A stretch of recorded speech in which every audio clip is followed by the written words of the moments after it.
Hi, everybody. My name is Phoenix Kawamoto. I'm the Community Education Coordinator here at the Town of New Paltz's Office for Community Wellness. Welcome to this second of a 7-part video series that is highlighting content areas found within the Surgeon General's 2023 report entitled Our Epidemic of Loneliness and Isolation. We are going to be looking at some of the data points that can be found within the Surgeon General's report that were selected to show significant areas of decrease when it comes to our sense of connection and the amount of time that we're actually spending together. And as I mentioned in the first video, we are social beings. By nature, human beings are social beings, right? We need to feel connected and a part of, and to feel seen, to feel heard.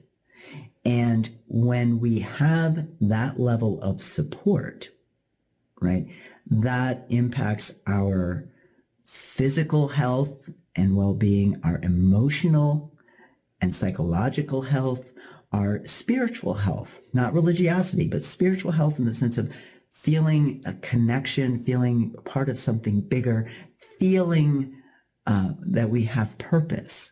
These are all things that work together to create wellness. So as the Office for Community Wellness, it's really important. This report was really important for me to do the deeper dive and look at, because this department grew out of a federal substance abuse prevention grant designed to reduce risk and harm, specifically for those under 18. But we know that youth under 18 are not living in a bubble all by themselves, right? They're part of families they're part of school community. They're part of the larger community. So when that grant came to a close and this office was created, the work continued from a prevention standpoint, not direct service. We're not crisis care, although I will be providing you those names and numbers of the programs that are available, because we do serve the community in that capacity as a referral source, right?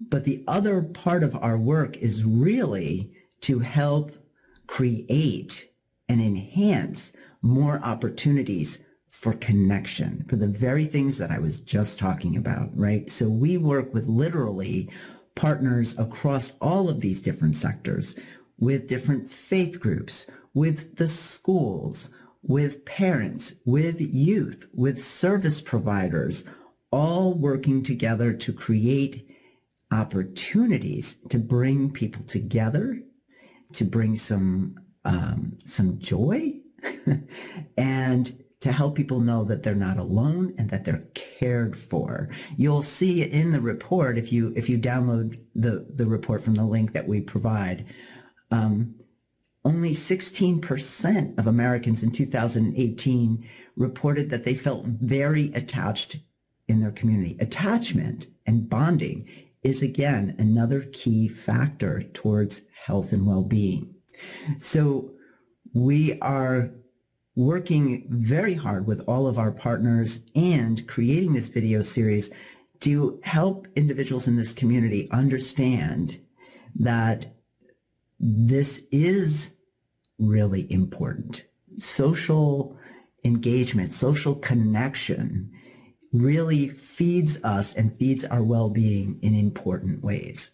So as you look at this next slide here that I'm going to show you, it is of the actual data points that the Surgeon General's report focused on from 2000 to 2020. Please note that it does not include information. We don't have it available yet as far as what the forced isolation during the pandemic, what that impact may have been.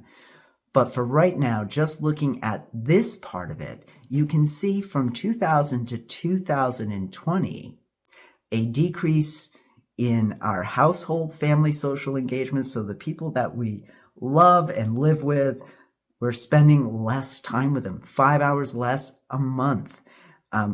Family members who are not in our household, we're engaging with them less, 6.5 hours less per month. Our social engagement with our friends, a decrease of 20 hours per month. Our social engagement with others, a decrease of 10 hours per month, and an increase of social isolation of 24 hours per month. That's from 2000 to 2020.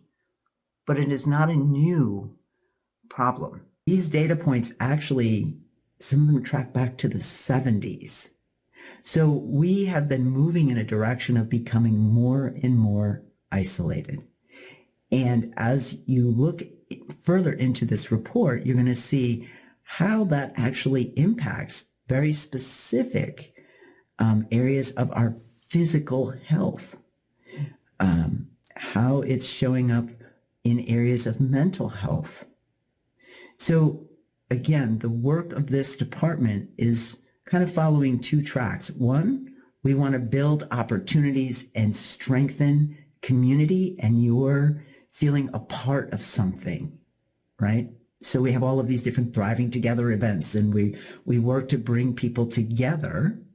And also we work to provide information and enhance skills through our different trainings and help connect people to resources. So when I say that, that means we are a referral source. We're not a crisis office. We're not staffed for that. We do not have the capacity for that, but we do live in a county and a community where there are people who are providing emergency mental health crisis support. And those numbers are going to be at the end of this video. So please be sure to pause the screen, take a shot, a photo of it, put those numbers in your phone. And if you also have not yet done so, part of our outreach and helping people know what's available is that we create and print about 2,000 of these and distribute them in the community every year. These are double-sided resource cards. They're now in English and in Spanish, and they are available in multiple locations here in the community. So I really encourage you, if you do not yet have one of these cards or some of these cards, please grab them. We really need your help in spreading the word. If you grab a few, then if you encounter somebody who needs information on anything from food insecurity to someone who might be experiencing domestic violence or intimate partner violence, right through to emotional and mental health crises, to substance use disorder challenges, to veteran services, to support for members of the LGBTQIA plus community. All of that is here on these cards, and they're available for you. Just go to LT Memorial Library, 93 Main Street. You can go to Family of New Paltz at 57 North Chestnut.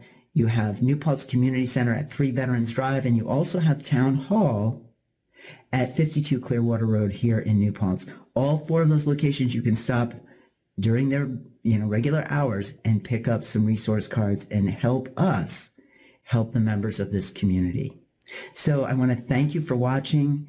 Please, again, feel free to download the accompanying infographic that was created by Diane Fossey that goes into other aspects of the overview section of the report. So our next video is going to look at some of the different factors that can play a role in our ability to form social connection. So that's an important video piece, and we'll be sharing that with you in the next segment. Take good care, everybody. Bye-bye.